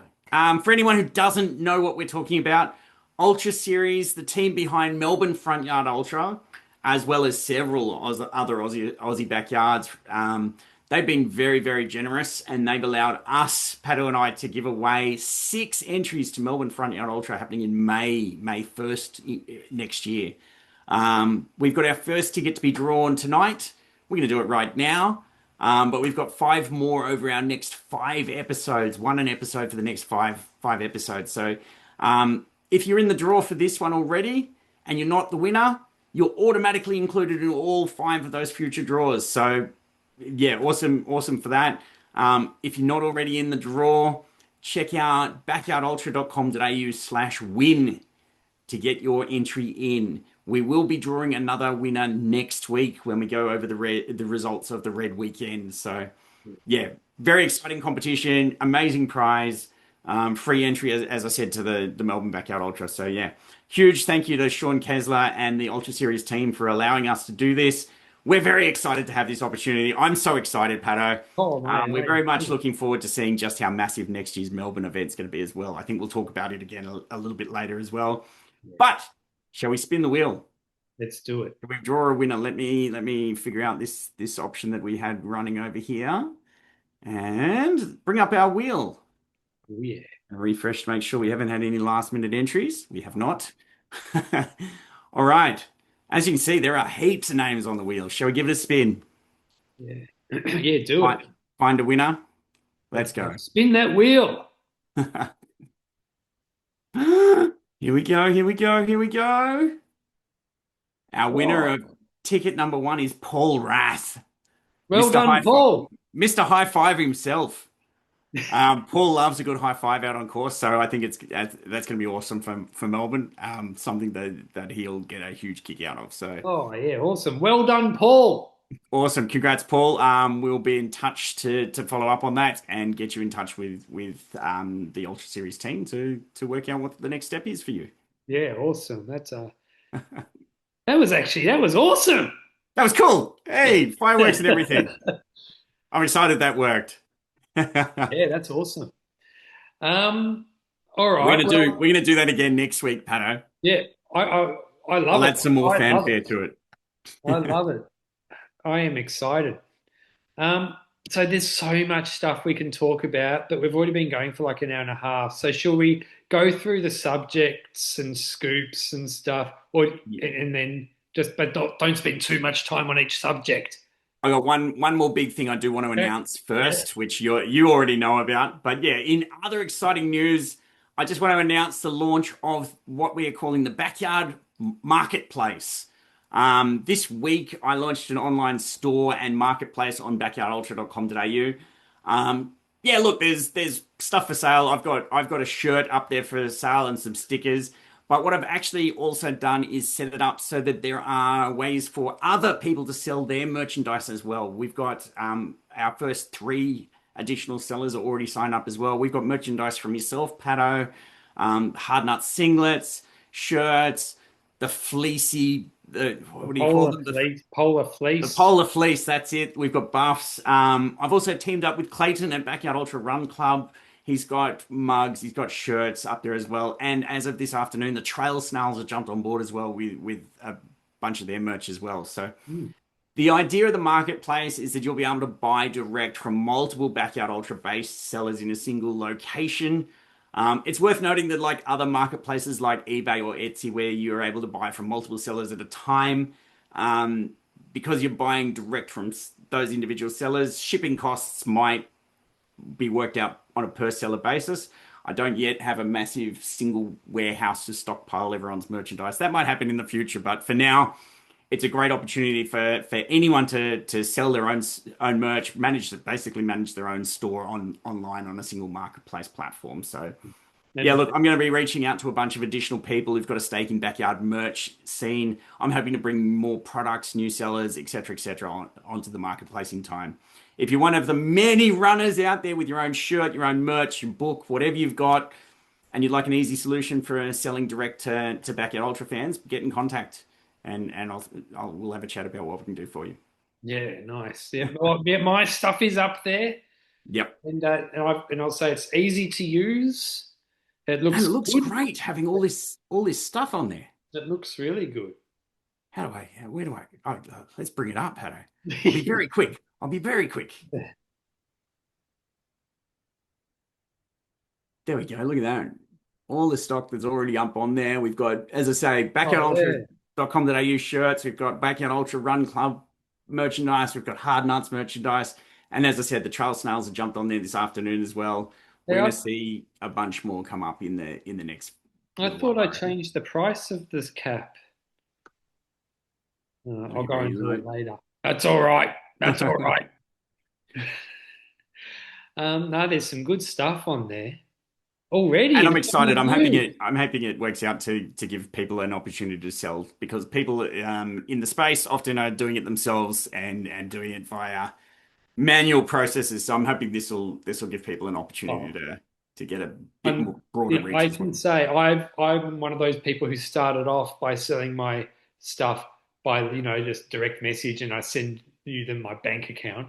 Yeah, I've transitioned from that way of doing it to an online store, and it makes so much difference. It makes it so much easier. You get a notification when you got a sale, the money gets all taken out, you get the address to send it to, you just do the thing, you put down the tracking number and post it. yeah. Simple, easy. I love it. Excellent. Uh, That's my news. all right, so let's just go through these and like so should we just do a kind of like a hit and run mission? Let's do it. What do we got? Okay, What do you want to talk about? Biotropica results have been ruled void by Laz. That's right. That's 100%. That's happened. That event is basically being treated as unofficial now, like a bunch of others have been in the past, or not post event. See, I'm going to talk forever now. But there have been other big events which were not ratified or were not affiliated with LAS in the first place, so they just didn't count. Biotropica 2026 is being treated along the same lines. Ooh, So the world record is now officially back to 119. It is Phil Gore's. okay. There was a big You delay good? on the audio, so I couldn't hear you. But I heard, yeah, like I mean, I could talk about this site Yeah. stuff for ages, but all I'll say is like the brown nosing comments on Laz's post, disgusting. I never Yeah. thought they were bad as Camille Herron's comments. The brown nosing made me sick. Yeah. All right. And Biotropica 2027 has been announced. It is back next year. So I'm excited to see what happens there, what will happen there to, let's say, correct the problems that they had this year. I don't believe they're unaffiliated, but they're back. They're having another decent crack at it next year, and I'd love to see another huge result from there that Mm. hopefully counts. Well, I asked Nikolai, the race director, if he wanted to come on the podcast, and he said yes. Um, and he would organise it in 2 weeks. I haven't heard from him. I sent him a message saying, "Are we still on?" And he read it but didn't write back. So I'm not sure if I'm not. I think he's busy. Yeah, He's maybe. buying another apartment to give away. Yeah. Well, I'll without spending too much time, I'll just say it's like a disincentive for racers to have live streams now because Yeah, everyone's going to be watching them for breaches. potentially so. Yeah, It's a sad state of affairs. yeah. It's a bad state of affairs. All right, Nate and Cara and Nate from Cara and Nate has made a backyard ultra doco about his race at Dead Cow Gully. Have you watched it? I have not. Oh, It it's came out awesome. just before we went away, and I went, I will get to that. And I meant to watch it on the plane, but I forgot to download it beforehand. Didn't have Wi-Fi on the plane, so yeah, I will try and get to that this week. Oh, do you know why? You know why he did so well? Why he did 36? Yeah, Tim Walsh yeah. gave him a good inspirational talk to make. I did see a couple of clips. Yeah, Oh, yeah. yeah, that was good. Um, Oh, there's a dude called Toby Dewsbury who's going to be releasing a doco about his race at Coffs. Oh, okay. Yeah, yeah, oh yeah, Toby was great. Yeah, yeah, yeah. Toby was one of our top finishers. So that will be good. Yeah, okay, that's cool. Next, most controversial runner in the backyard ultra world, Ivan Zaborski, is a Yes. confirmed starter at Melbourne. Yes, he is. I think yeah, he got announced just after our last episode. Yeah. Yeah, Vanya's going to be there. That's so exciting. I'm so excited to that he's going to get an opportunity to run on what we're going to call a fair and open event in a fair and open country and all the et cetera, et cetera. And yes, it's going to be exciting to see someone like that given a chance to prove himself. He was at Biggs last year. Um, like many other people who ran at Biggs, didn't prove successful, having done 100 yards previously. I think he did about 50 something at Biggs.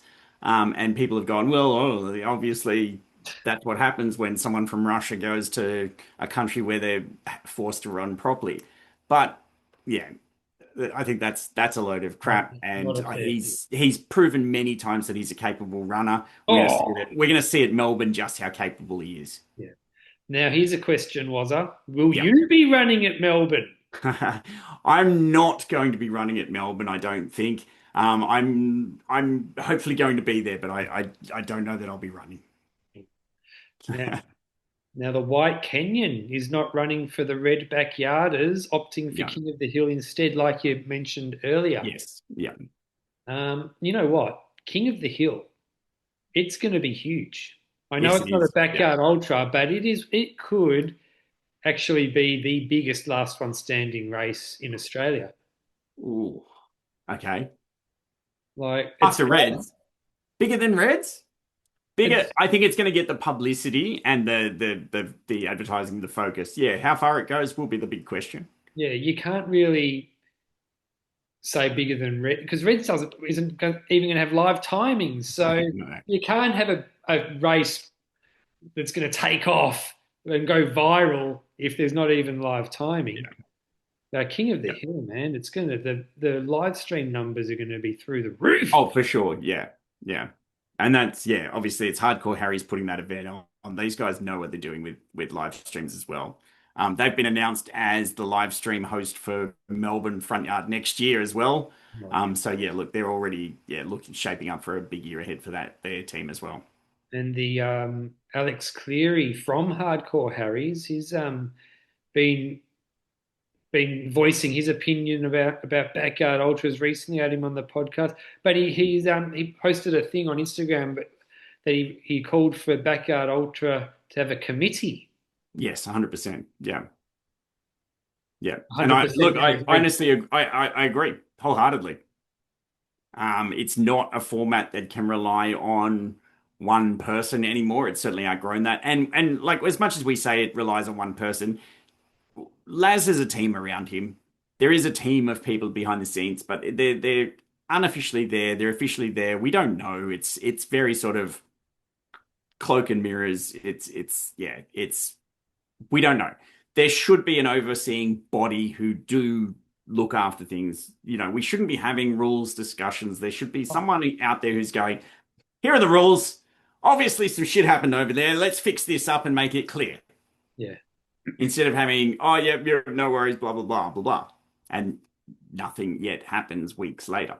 yeah. We're going into Reds this weekend, unsure of whether a high five is allowed.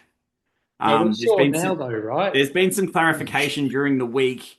Again, though, in private messages to and from Laz and the run director, and Laz and runners, and Laz and other people, and it's all direct messages and behind the scenes and private. There's no public global message that says only an idiot would ban someone from an event for giving a high five. Well, But it's been more or less stated by Laz that someone should not touch a runner. I think it's look. I don't know, but why would you need to ask? Like, if someone asks, "Are you allowed to high five at a backyard ultra?" I say, "Well, I've been to I've run in 18 backyard ultras. I've watched heaps of live streams. I've watched heaps of documentaries. I've never seen one backyard ultra where I haven't seen a high five. Okay. So But then the man who oversees it says you should not touch a runner when they are running. but And he says explicitly that we should not ever touch a runner who is on course. I think he's And just you have to say, what about the kid that wants to give a high five? Are they allowed to touch the runner? If not, why not? Because if they're not, what is this? It's not an event. It's a show. Find me a race anywhere in the world, any race of any format, in an ultra or even a marathon and beyond format, where you will not find spectators standing alongside the course like this. But don't you think Laz, I reckon Laz just thought to himself, okay, I'm sick of these questions. If Yeah. you are going to ask me a stupid question, I'm going to give you an answer that you are going to hate, and hopefully Yeah. you're going to stop asking these stupid questions. But he's the man in charge, and he just nullified an entire world record breaking event on a whim. Yeah. Yes, there were issues with that event, but there were hundreds of runners in that event who have had their results nullified without clear definition as to why their result was nullified. And then the same guy says, do not touch a runner. Yeah. You will have thousands and thousands and thousands of people saying, why not? And unfortunately, that's what happens when one person has a keyboard and can just put his opinion out there. Yeah, and it all depends on his mood and Yeah, whether he exactly. feels like Yeah, and writing you a can push poem. him and he can give you oh, get stuffed. Here's an answer that you're not going to like. But if he gives an answer that we don't like, you're going to get some pushback. And Yeah. if that's the answer, stick it in the rules. That's what I've been saying this whole time. There's nothing in the rules that says you can't hand something to or from a runner. Mm. It says no personal assistance. If the rule is don't hand something to or from a runner, stick it in the rules. If that was in the rules and also do not run alongside a runner, those two tiny stipulations, every single recent disqualification, every single recent rules discussion would have been covered by those two simple things.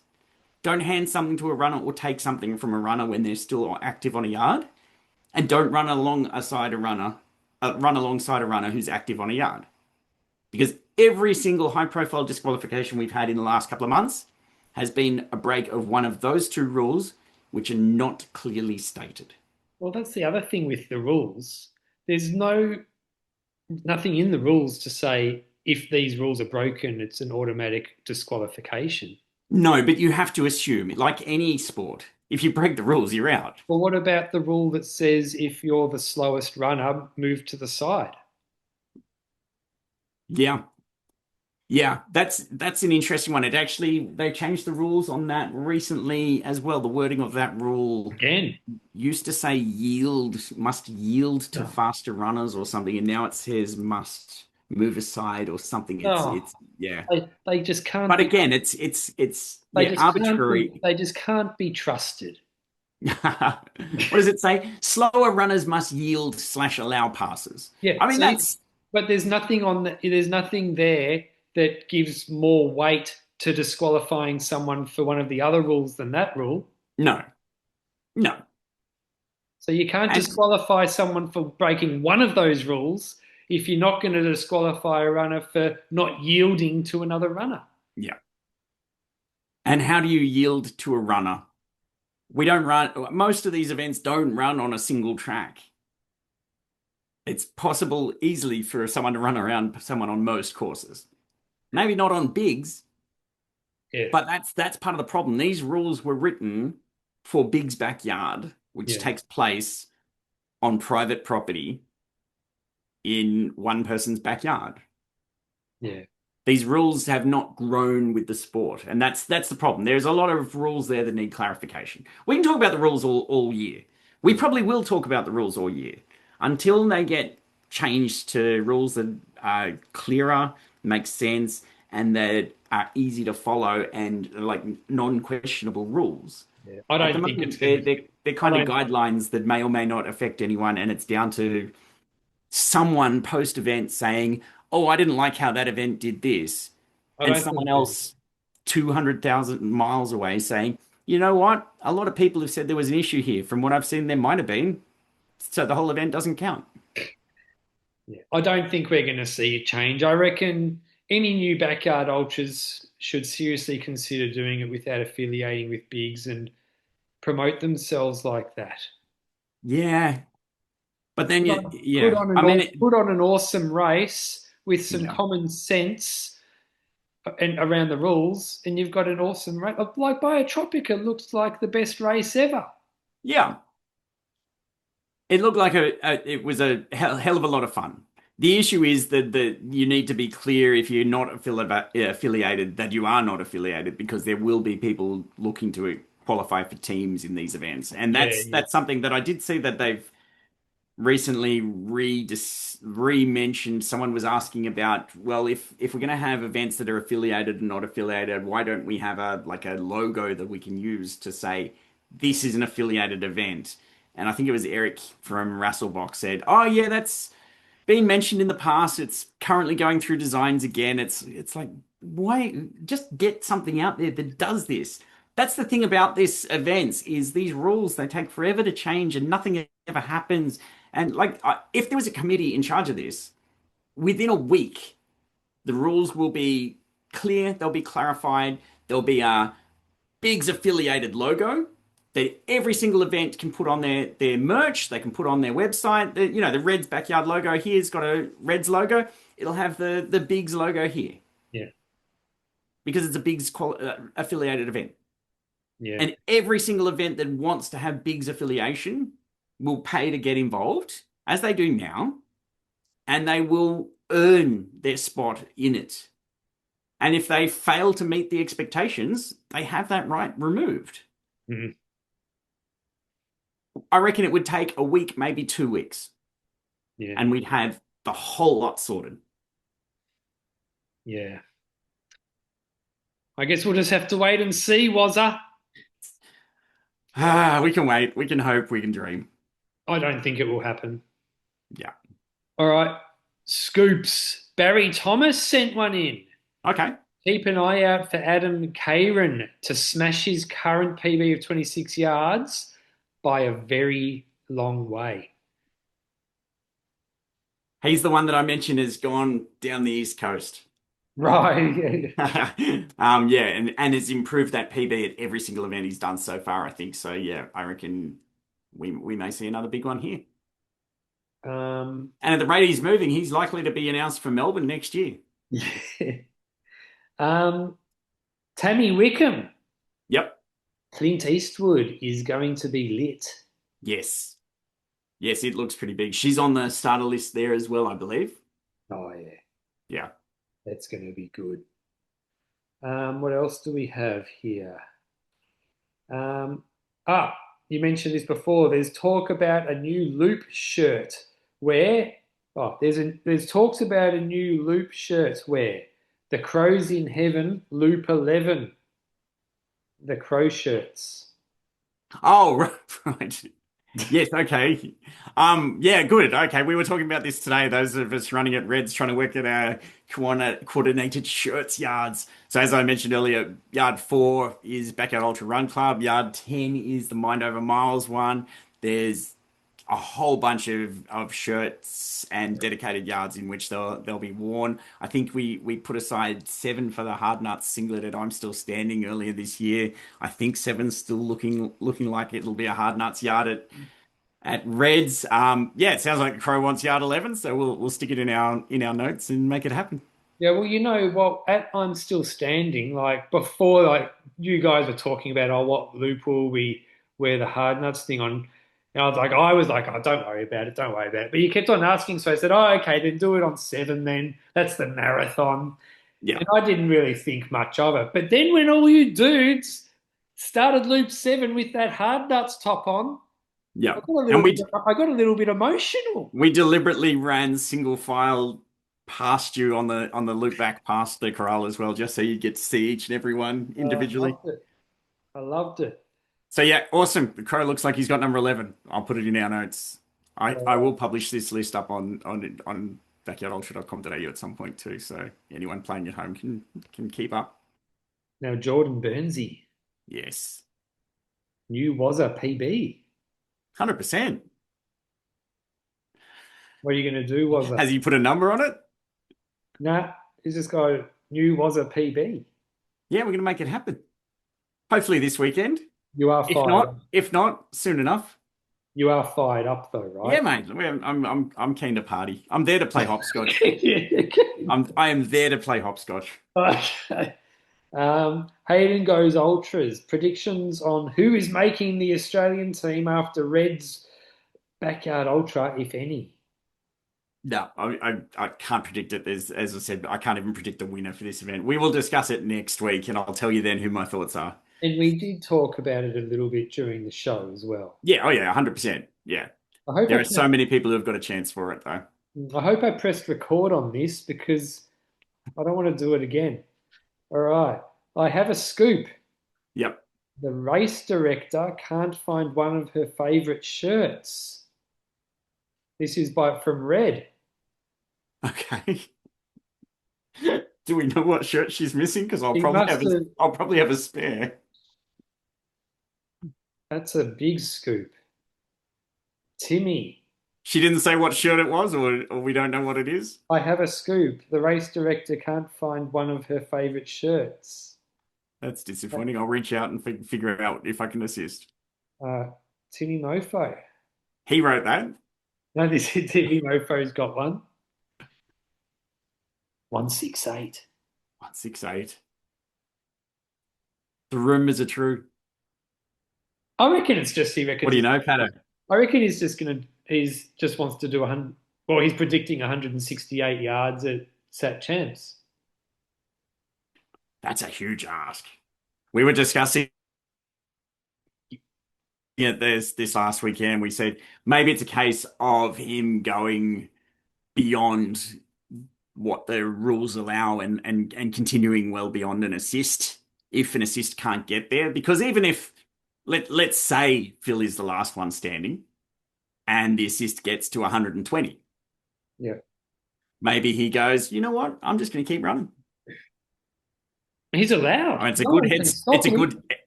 Ah, it's in the rules though, Pato. That won't count towards the No, it official won't count. result. Obviously, it But won't no count. one would. He will be DQ'd beyond the Yeah, extra 1 yard, but it'll still count as a win at that yard. yeah. But yeah, it's obviously the ideal candidate for one of those sorts of runs to continue running because you've already got the first 100 yards under your belt. Don't know. We'll see what happens. 168. It'd be an amazing thing. I wonder if I'll ever run 168 yards in one go. I don't even know if I'll ever get to 168 yards cumulative. Oh, you will. Do you You've know how many you're up to? would probably be around 260. You are on 472. Better than I thought. I am at 70. You know what? I've still got 100 yards to go. Maybe I'll do 100 this weekend just to get there. I reckon Yeah, that's that'll do it. 98. 98 will get me to 168. yeah, that's awesome. I reckon actually I'm going to set that as another new goal. 1,000 yards in my lifetime. So, it was a fairly big deal when we went to Biggs last year. Both Phil and Ryan did their 1,000th yard at Biggs 2025. Gee, Yeah. that's that's something I would like to do one day, Wazza. Oh, yeah. Yeah. I don't Um, have who the next on that list would be. Someone like Jashy's only got 530. Jimmy B's at 684. yeah, it's amazing. Yeah. Tim Kaprazak's only at 512. I say only while they're, 10 times where I am. Um, What so else you got, Pato? What else you got? that's it. All right, I got two more things. You mentioned Vanya Zavorsky's coming to Melbourne. There's been a bunch of other big names announced in the past couple of weeks as well. Timmy Mofo's going to be there. Evo. That's a Evo good one. Stayart's been announced, the big Belgian runner. Emma Tanzer, Joel Sexton, Jen Millen. We've got Givi Tolentino. Yeah. Huge PB of 82, I think he's got. Former Filipino runner, runs for Ireland these days. Yeah, he's coming across. Nachi's going to be there. Stalwart's going to be there. Rantel, sorry. Gemma Gore's going to be there. Yeah. Lots of big names. It's shaping up to be a pretty huge event. Yeah. Who are some other runners that you think might come for it? Clayton Talbot.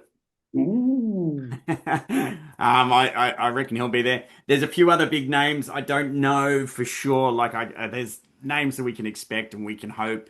Um, I'm gonna say I've got another bit of news as well. I want to give a shout out. I spent the last couple of weeks in Bali, and while I was over in Bali in the last couple of weeks, I had the pleasure of catching up with a few backyard legends. I caught up with Murray Hodgson.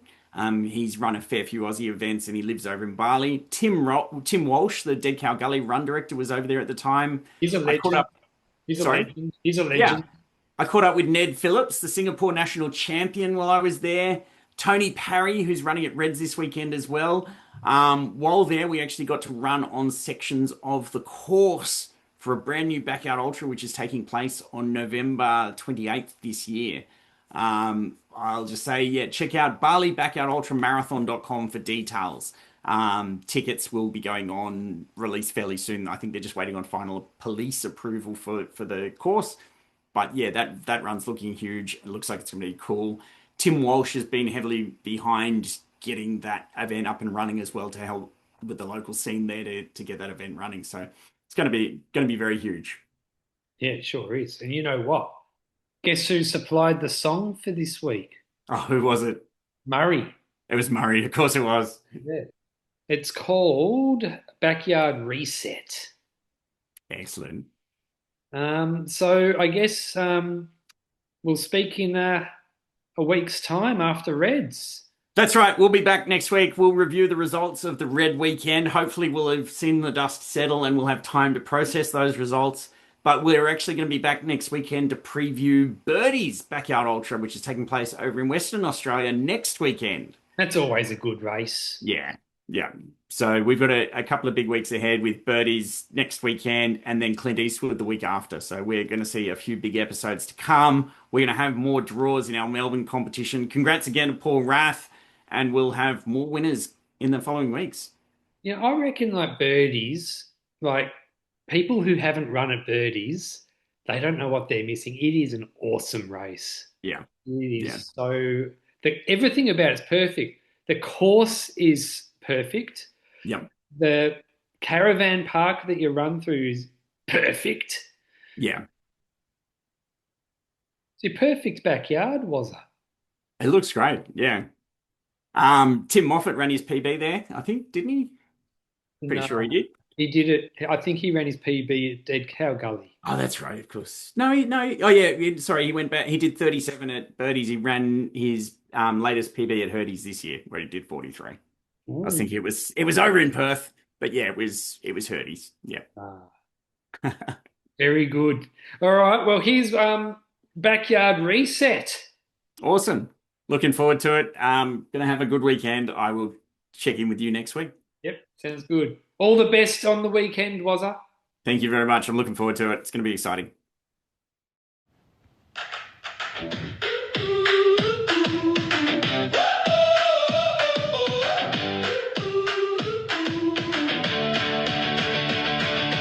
Patto got the notepad out. Wazza's pacing by the fence. They're talking laps and last man standing like the whole thing's under test.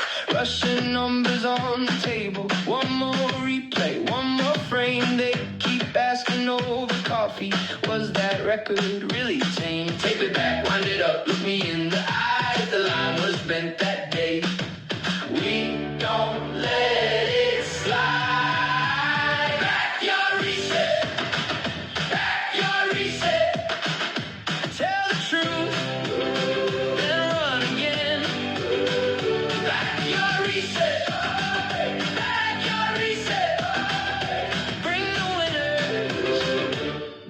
again. Patto and Wazza, Patto and Wazza. They remember muddy shoes and interview mics in the van. Old champions on the laughing knees, wrapped up in rubber bands. Not another giant headline, not another borrowed crown. Just the runners, just the stories, just the hard miles earned in town. Cut the noise, keep the heart, keep the field inside. If the record's built on fog, we bring the names to life. Backyard reset, backyard reset. Tell the truth, then run again. Backyard reset, backyard reset. Bring the winners back again. Patto and Wazza, Patto and Wazza.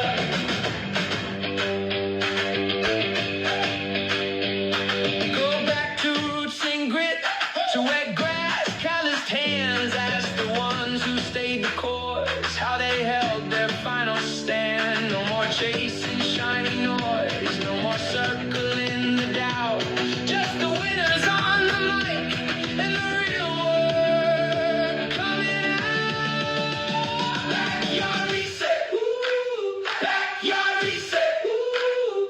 Tell the truth, then run again.